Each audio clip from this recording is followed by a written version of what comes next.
No siema, z tej strony Teser. Dzisiaj w tym odcinku będziemy się zajmowali tym sufitem. Sufit z deski 1-centymetrowej, boazeryjnej.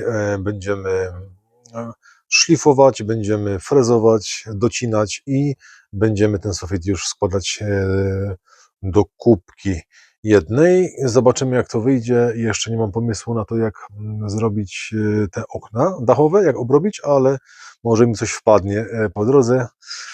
Gdybyście mieli jakiś pomysł, to też dajcie w komentarzach. No i co? Trzeba się wziąć do roboty. No i teraz sprawa frezowania. Słuchajcie, udało mi się wyfrezować te moje deseczki pod listwy LED, żeby się ładnie świeciło to. Natomiast teraz Wam pokażę. No, co prawda miałem się uczyć na starej desce, a uczyłem się już na nowych. Odwrotnie jak powinno być, to teraz już przynajmniej wiem, w jaki sposób to się robi. No, przede wszystkim trzeba sobie zakupić taką frezarkę ręczną, bodajże 260 zł to kosztowało, to nie jest jakiś tak wielki majątek, natomiast ważny jest frez, czyli ten element, no to odkręcimy, ten element, czyli my potrzebujemy frez o szerokości frezowania, frezu, mniej więcej tak jaka jest szerokość tej szyny, czyli mamy szerokość szyny tutaj 15,5 mm, a mamy frez o 16 mm, to jest 16. Natomiast może być troszkę luźniej, dlatego że ta szyna jest w ten sposób. Te górne krawędzie przykryją ten nadmiar wyfrezowanej rynienki, tak to mogę nazwać, rynny, czy tam tego rowka podłużnego. I tak będziemy to przyklejać na kleju, a nie wkładać na ciasto. Więc tak, ważne jest to, żeby teraz ustawić sobie wysokość frezowania. Wysokość frezowania ustawiamy tym plastikowym elementem. Ja metodą prób i błędów najlepiej mi to wychodzi, jak jest około 2 mm na pierwsze frezowanie, 2 mm, żeby po prostu zrobić ten pierwszy rowek, pierwsze wyżłobienie. Tutaj przykręcamy to, żeby to się trzymało kupy. Tu jest element, który na żądaną wysokość od deseczki ustawiamy, czy na odległość od kantu deseczki ustawiamy, tak żeby po prostu frez był w jednej linii. Deskę ściskiem stolarskim przytwierdzamy do blatu, tak żeby to się nie przesunęło, bo nawet małe przesunięcie spowoduje to, że rowek będzie po prostu nierówny. O, w ten sposób. I teraz tak, no musimy najpierw zmierzyć, jaka jest długość tej rynienki. Więc załóżmy, że ustawiamy długość tą żądaną. Tutaj tej deski troszkę brakuje, bo tu już próbowałem sobie na tej desce, ale załóżmy, że zrobimy sobie tutaj kreseczkę i tutaj kreseczkę. Długość rynienki. A nie, tu jest ten szpikulec. Oj, nie może tu być, bo tutaj jest wszywka wbita, nie potrafiłem wyciągnąć. Inaczej. Zrobimy to na innej części deski. Dobra. Tylko to będzie, tu już są te rowki, ale my wyżłobimy w innym miejscu. Dobra, teraz będzie dobrze. Więc jeszcze raz odrysowanie. No teraz się ołówek złamał. Także same fajne rzeczy. Dobra, zrobimy to w ten sposób. Tutaj. Okay. To już wystarczy. Podłączamy frezareczkę do prądu i lecimy z koksem. Najpierw dociskamy tutaj ten element, który ma służyć do ograniczenia, do wyznaczenia toru jazdy, żeby się nie obsunął w drugą stronę. No bo jak się obsunie, no to frez będzie tak jak tutaj, po prostu będzie krzywy. Tutaj też próbowałem to robić na różne głębokości frezu. I tak to zawsze wychodziło, że czym bardziej spuszczałem ten frez, czyli więcej chciałem za jednym razem zrobić, tym bardziej trudniej było mi utrzymać po prostu tą frezarkę w ręce, dlatego że ten frez próbował nią telepotać. Dobra, lecimy, włączamy.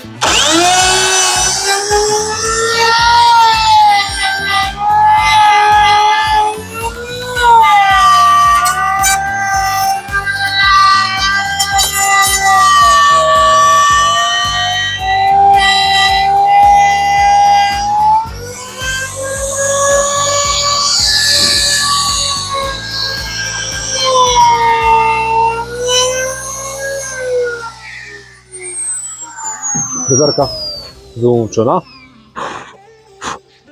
To mamy głębokość jeszcze za małą, chyba że...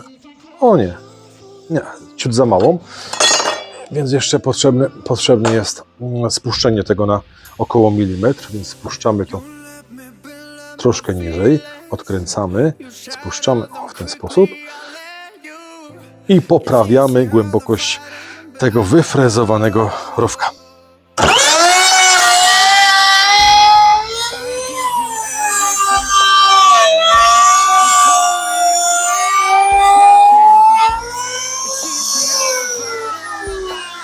Wyłączamy zawsze tak, żeby się wyłączyło na frezie. O, i teraz dobro dźwigamy, bo inaczej można zrobić sobie wgłębienie.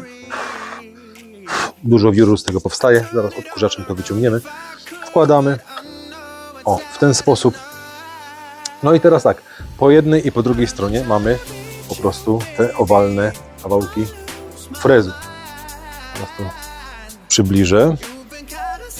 Tutaj nam został owal po tym frezowaniu, ale ten owal jest potrzebny nam, my go zakryjemy za chwilę takim elementem ozdobnym, natomiast ten owal jest potrzebny po to, żeby wywiercić, jak już wcześniej pokazywałem, dziurkę na kabelek, prawda? Czyli syk wiercimy, przez tą dziurkę przekładamy kabelek, no i w tym momencie możemy podłączyć tą LED taśmę, którą przykleimy po prostu tutaj do tej powierzchni. I teraz co? I teraz jedyna rzecz, którą trzeba zrobić, to jeszcze pokazać, o, tu mam te elementy końcowe, czyli po zaklejeniu, po podłączeniu tego wszystkiego. Co robimy? Wkładamy zakończenie. Zakończenie wygląda w ten sposób, że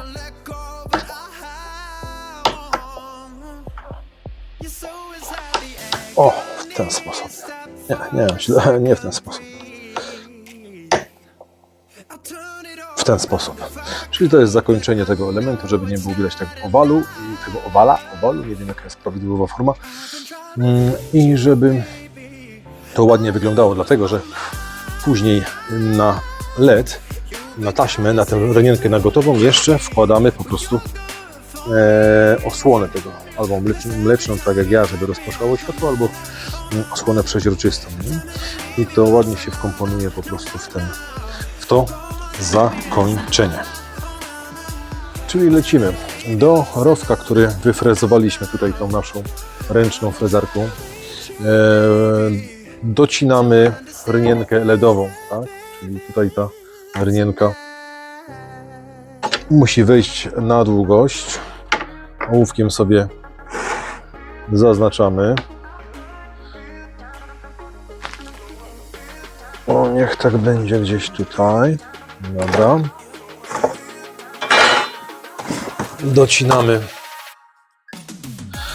Docinamy sobie na żądaną długość.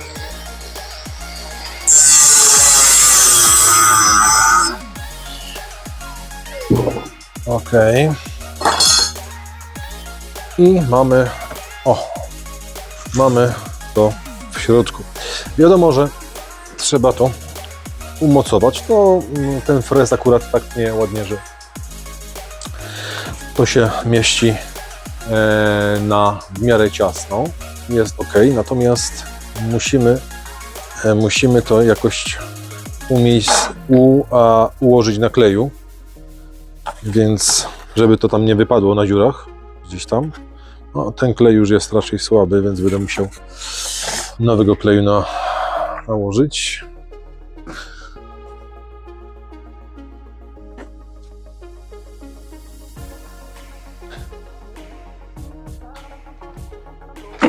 Nowy klej. All Plus. All Plus, ok, tyle wystarczy. Szkoda kleju, bo klej jest drogi. Ok. Zawsze jak klej zużyjemy, to wyciskamy taki kawałek, żeby wystawał stópki. I w tym momencie klej nigdy nam nie zaschnie w tym plastikowym krućcu, a po zaschnięciu urywamy po prostu to, co wychodzi i możemy dalej kleić. To jest taki patent, który stosuję od jakiegoś czasu, ponieważ zauważyłem, że jest to, że to działa po prostu. Dobra, nakładamy troszkę tego kleju tutaj. Tego kleju nie musi być dużo.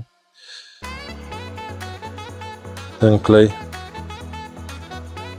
możemy tutaj nałożyć symbolicznie, bo po pierwsze siła, która będzie działała na tą rynienkę, nie jest duża, a po drugie, jak założymy tego kleju za dużo, to po wciśnięciu tej rynienki zrobi się po prostu klej wyjdzie i będzie nieładnie wyglądać, więc kleju nie za dużo.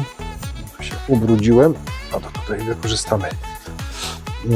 Dobrze, że tą rynienkę wciskać czystymi paluchami, bo inaczej ubrudzimy. O, ok. I jest umocowane.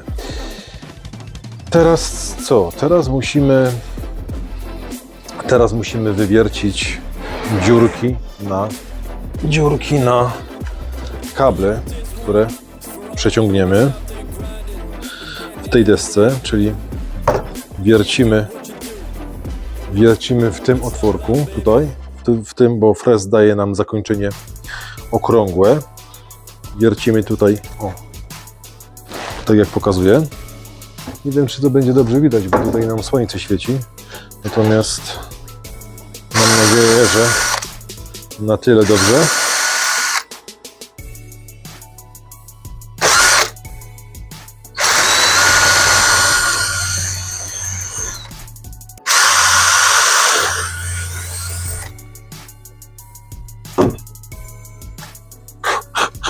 Powinniśmy to wiercić tak naprawdę w imadle, albo w momencie, jak już ściskiem stolarskim mamy to ściśnięte. Natomiast na potrzeby kręcenia tego filmiku robię to w taki sposób artyzancki. I ok, ale działa. Dziurki są, te dziurki są już na tyle duże, że przejdzie przez nie przewód. Więc skoro mamy dziurki, to bierzemy naszą taśmę LED, rozciągamy tą taśmę tak, żeby od początku do końca maksymalnie ustawić tą możliwość przecięcia, dlatego że te taśmy LED można przecinać tylko w określonych miejscach. I tu nam trafiło chyba od początku do końca. Wydaje mi się, że damy radę. Myślę, że damy radę. Dobra. Na samym końcu tu jest taka ikonka, tego nie widać, bo to jest bardzo małe, ale jest taka ikonka nożyczek. Nie wiem, czy to będzie widać. Nie widać nic, bo to musi być lepsze światło. Ale musicie mi wierzyć na słowo. Tu jest ikonka nożyczek i w tym miejscu, gdzie jest ikonka nożyczek, przecinamy tą taśmę lodową, bo tu są tak zwane łączenia, styki do lutowania. Te styki do lutowania po prostu muszą być na wierzchu. Przecinamy to. O, jest przecięte. Jest przecięte. Skoro mamy przecięte, to teraz możemy tą taśmę przykleić w tej rynience. Odklejamy z tej strony. Odklejamy z tej strony papier.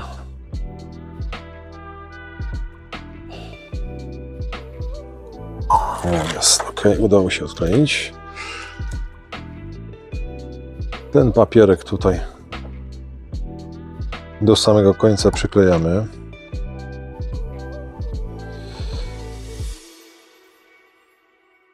W tej rynience.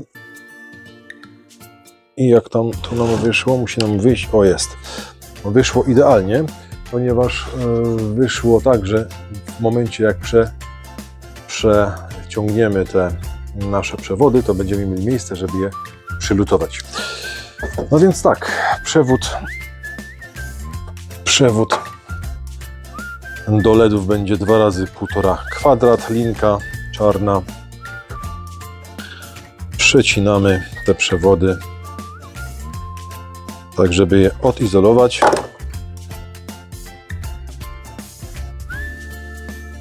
Odizolowane przewody w ten sposób. Tylko na samym końcu sobie tutaj odizolowujemy. Nie za bardzo, tylko na jakieś 3-4 mm maksymalnie. Mniej więcej tylko tyle. I to wystarczy do tego, żeby to oblutować, przeciągnąć od spodu przez tą deseczkę i zalutować na tych tutaj końcówkach tej taśmy. Już lutownica się zagrzała, więc możemy kręcić dalej. Tutaj obrane na 3 mm końcówki zakręcamy. Ja to wkładam zawsze do kwasu lutowniczego. Bardzo fajnie można po takim kwasie oblutować te końcówki. Na chwilę wkładam, chwilę czekam. Biorę lutę i tą lutą tutaj sobie oblutowuję końcóweczki. Oczywiście proszę nie hejtować mojej lutownicy, dlatego że dzisiaj kupiłem taką za 36 zł. Moja stacja lutownicza odmówiła mi posługi. Z tego wynika, że jak coś nie używa się, to się psuje, bo ta stacja była nieużywana przez chyba rok czasu. Poprzednio służyła dzielnie, ale też sporadycznie i skończyła grzać. Więc tak, to mamy oblutowane. I teraz następną rzeczą jest spalenie tej gumki. To jest listwa LED wodoodporna, więc na całej długości jest pokryta taką gumką. Żeby tą gumkę spalić, żeby dojść właśnie tutaj do tych krótców, tych elementów, do których będziemy lutować, to trzeba tą gumkę z góry po prostu spalić. Robi się to lutownicą. Naciskamy. Ta gumka wydaje bardzo nieprzyjemny zapach. Niestety. Są ludzie, którzy jeszcze ucinają to, próbują to gdzieś tam ucinać skalpelem, też tak czasami robię. Natomiast ucinanie skalpelem ma to do siebie, że można uciąć za dużo, można jednocześnie uszkodzić LED. Można uszkodzić LEDa lub ścieżkę, a tego byśmy nie chcieli.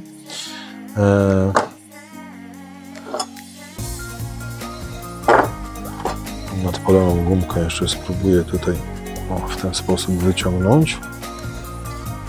Szczypcami, nie o deskę, bo zostanie ślad.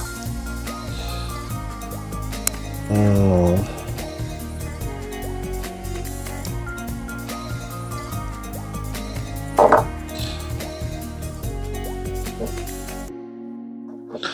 Słuchajcie, czasami jest tak, że złośliwość rzeczy martwych wygrywa. O, teraz. Ok.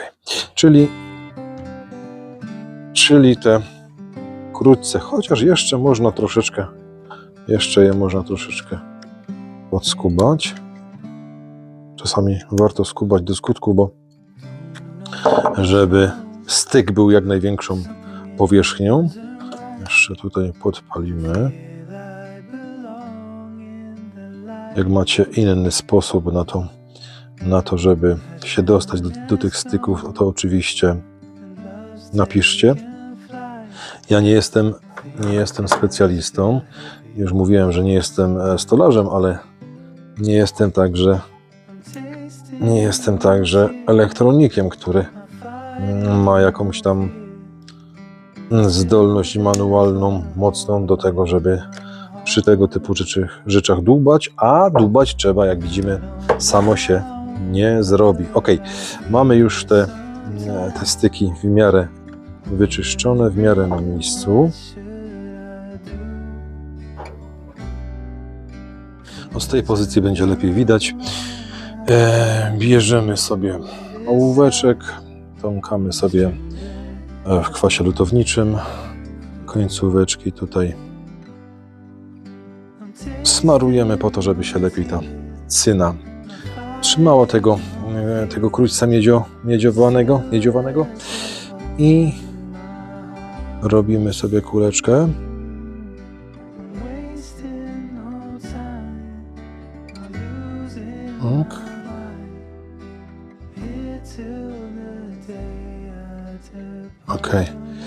Ok, powinno być ok. Później oczywiście sprawdzimy, jak to świeci nam, ale to nie ten etap jeszcze. I teraz przeciągamy sobie te kabelki przez tą dziurkę, którą wcześniej wywierciliśmy od spodu. I tutaj jest opisane, gdzie jest plus, gdzie jest minus.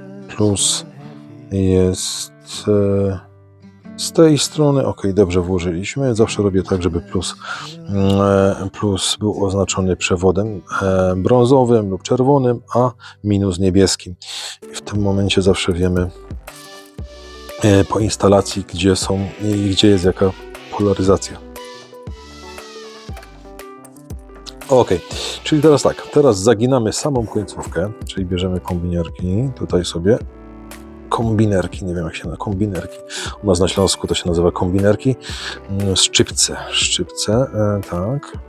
Robimy to w ten sposób, żeby jak najmniej miejsca nam to zajmowało. Szczypce, no okej, niech będą. I mamy teraz te końcóweczki w idealnym miejscu. Nie wiem, czy to będzie widać, do zalutowania. Więc jak już są w tym idealnym miejscu, lutujemy to.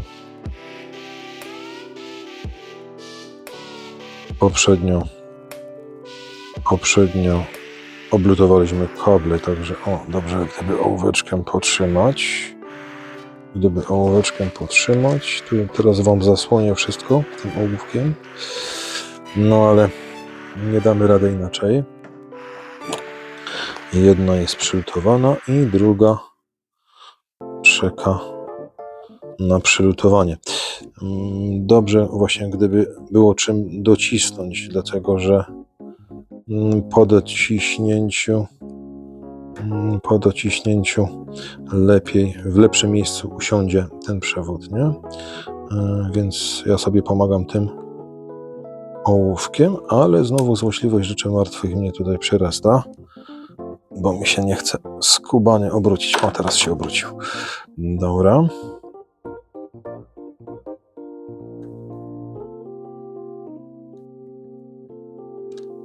O, ładnie się roztopił. Dmuchamy oczywiście, żeby ta cyna nam sobie siadła i wystygła. Jeszcze ja poprawię ten pierwszy lód, bo chciałbym być pewny tego, że to będzie.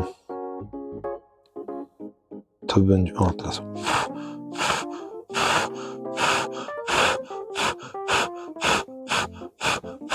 Ok. I teraz trzeba by to sprawdzić, uciąć z drugiej strony przewód i sprawdzić, czy to świeci. Zaraz idziemy sprawdzić. ostatni etap budowania sufitu, czyli odeskowanie go tą naszą błazerią 1 centymetrową. Tak wygląda deseczka, która już ma wmontowany LED. Zakończenia już zamontowany deflektor, czyli ten element, który rozprasza światło. Natomiast jak widzicie, zdążyłem jeszcze położyć jedną warstwę, która ma służyć jako paroizolacja, ale też jako izolacja, która bezpośrednio odbija ciepło ze środka. Miałem do wyboru tak naprawdę dwa rozwiązania. Jedno z nich to był Aluflex, bardzo często stosowany w kamperach.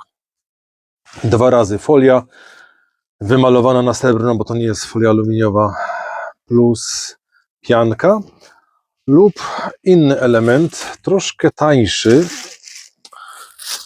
który właśnie zastosowałem, czyli naprawdę folia aluminiowa oraz do tego pianka, ale taka pianka nie tak mocno elastyczna jak w wypadku Alufoxa, ale to jest pianka, która jak ją przegiąć mocniej, to się złamie. Natomiast kilometrem popróbowałem, która lepiej odbija ciepło. Okazało się, że o wiele lepiej odbija ciepło to. Kupiłem to w mrówce PSB. Za paczkę 6 metrów kwadratowych zapłaciłem 50, chyba 2 zł, około tyle. Więc na kamper potrzebny mi jest właśnie około 8 metrów. Jeszcze jest zakładka. Tutaj zakładka jest fajnie rozwiązana oryginalnie, dlatego że jest tutaj taki pasek. Ten pasek się odkleja. O.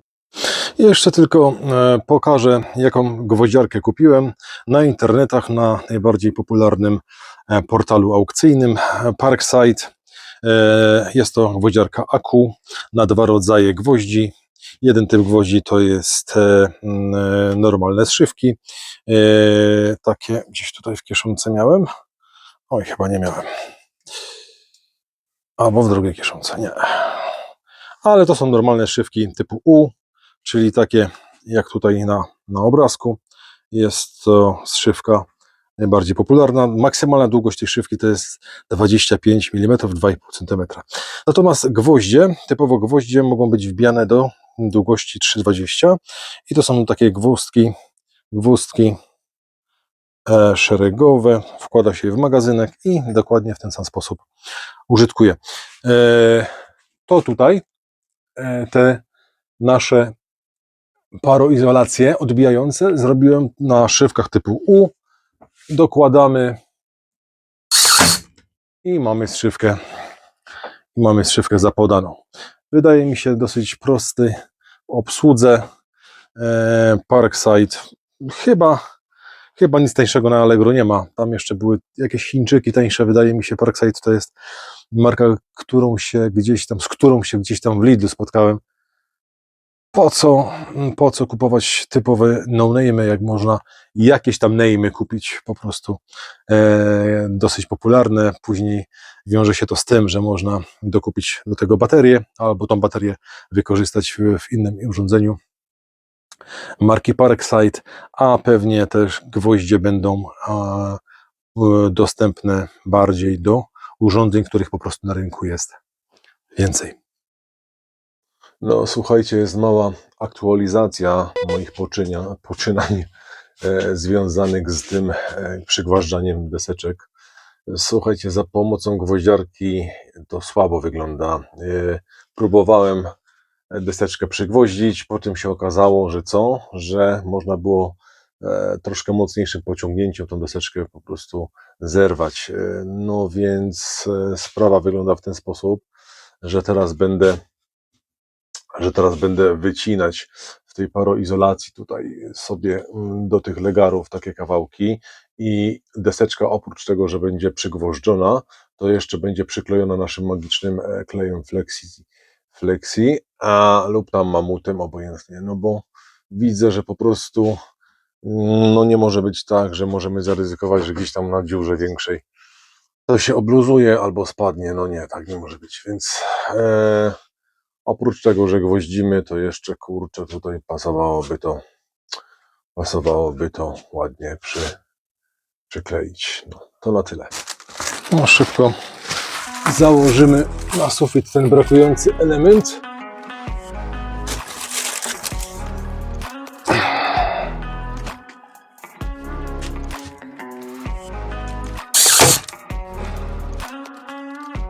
Tu mykniemy go. Tu mykniemy. Tu mykniemy. No i pora uciąć kolejny kawałek. Byłoby fajnie, gdyby jeszcze, tak jak robiłem wcześniej, pod te zszywki dawać jakąś podkładkę gumową lub plastikową, żeby się lepiej to trzymało do momentu oczywiście, jak deska nie zostanie już przygwożdżona do wsporników. Ale nawet bez tych podkładek też to się jakoś trzyma. Wydaje mi się, będzie ok. Będzie, jak ktoś to szybko robi, wprawnie, to szybko sobie da radę bez tych podkładek.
No i ten temat sufitu już powolutku mamy za sobą.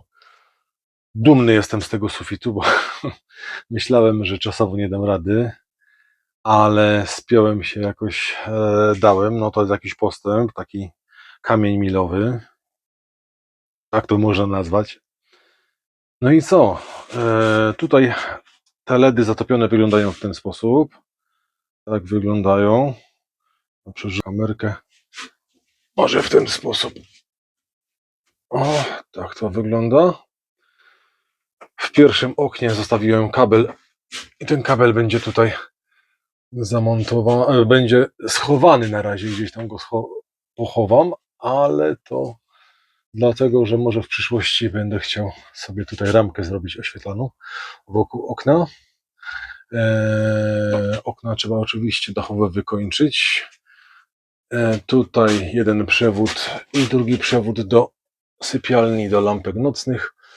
Tutaj jest kolejny przewód 3 razy 2,5 kwadrat. 3 razy 2,5 kwadrat linka do klimatyzacji. Gdyby kiedyś ja albo ktoś chciał zamontować, to przewód już będzie wyciągnięty, będzie można go tylko zazbroić na dole i już podłączyć sobie 230 do tego, żeby to działało. No i co dalej? Kurczę, zrobiłem ten błąd, co większość chyba ludzi, którzy te kampery buduje. Zobaczcie, kupiłem te okna, które mają niski kołnierz, więc jak dam ramkę od spodu, to tyle będę miał luki, więc ja będę musiał obrobić naokoło te okna czymś. Jeszcze nie wiem czym, myślę, żeby to ładnie wyglądało, ale wymyślimy coś, żeby to przyzwoicie wyglądało. Zawsze się kupuje okna troszkę droższe, żeby były wyższe. Tutaj jednak jest te 5 cm samego ocieplenia od blachy do deski 5 plus deska centymetr i 6 cm mamy tutaj tego ocieplenia. No i ten kołnierz musi być taki szeroki właśnie, żeby to objął, a jednak ten jest za. Ten moment tego sufitu na razie uczczę tym, że po prostu usiądę sobie i odpocznę, a muszę samochód doprowadzić jeszcze technicznie do stanu używalności, ponieważ jadę na przegląd. W ogóle ustawa wchodzi fajna unijna, która mówi, że od przyszłego roku, czyli procedują tą ustawę w Brukseli, już było pierwsze czytanie tej ustawy, a podejrzewam, że to przejdzie, bo takie mamy rządy, że to klepną. Chodzi o to, że nie będziemy mogli samochodów, które nie mają przeglądów, w ogóle sprzedawać ani wystawiać ogłoszeń. Nie będzie można sprzedać samochodu, który nie ma ważnego przeglądu, czyli uszkodzonego, tak jak teraz ktoś ma uszkodzony samochód.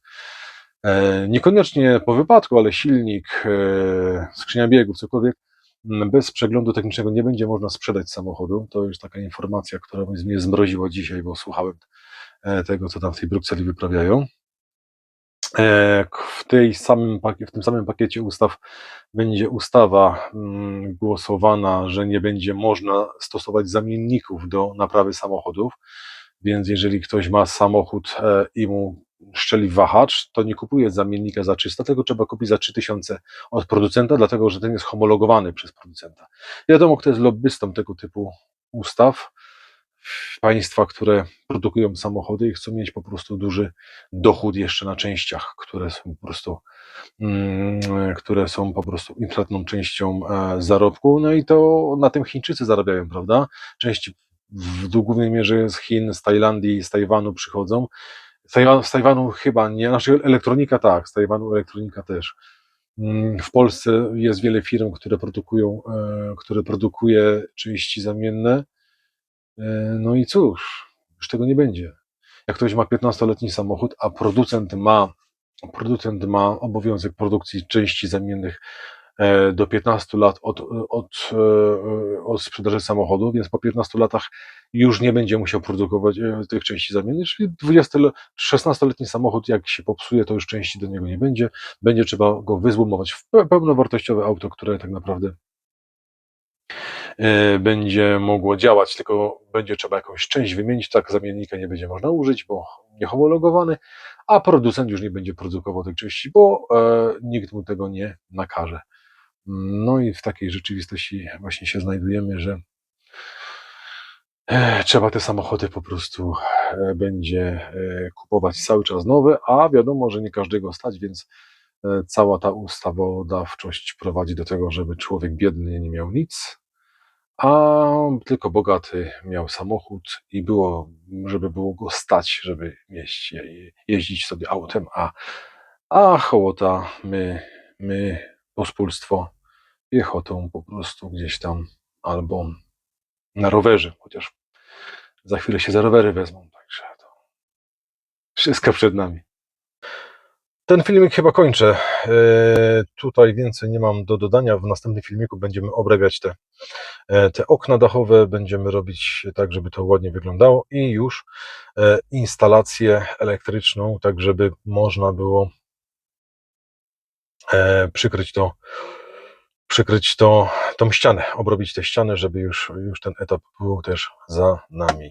Trochę tej roboty jest, powiem szczerze, nie liczyłem się, że to tak długo pójdzie, ale też sporo czasu marnuję na to, żeby myśleć, kombinować, żeby patrzeć, podpatrywać na YouTubie, na innych kanałach, jak robią sobie te kampery i coś dla siebie właśnie z tego uczknąć, żeby od nowa Ameryki nie odkrywać, żeby dynamitu od nowa nie było trzeba wynaleźć.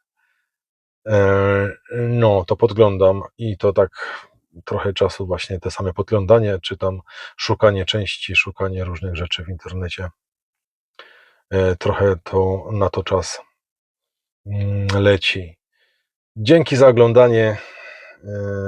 No i do zobaczenia. Mam nadzieję, że coś tam dla Was ciekawego będzie, czy coś dla siebie znajdziecie, co wykorzystacie w budowie może swojego kampera. No i do zobaczenia.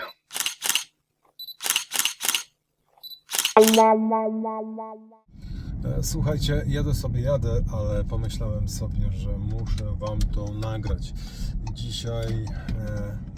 Dzisiaj widziałem na YouTubie kapitalny filmik i to był filmik taki z campervana przerobionego.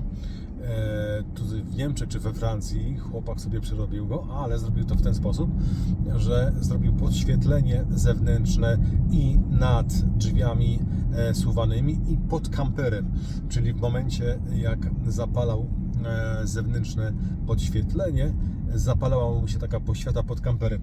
W sumie generalnie na tym etapie, jak tam wszystko mam rozkopane, jeszcze nie mam boczków porobionych, tych tapicerek i tak dalej, no to tak naprawdę kosztuje mnie to parę groszy, a bardzo fajny jest efekt. Zobaczymy, jak to wyjdzie. Już mam na to pomysł jakiś, także zrobię to w ten sposób, żeby Wam pokazać. Może akurat ktoś z Was też będzie chciał sobie coś takiego uczynić.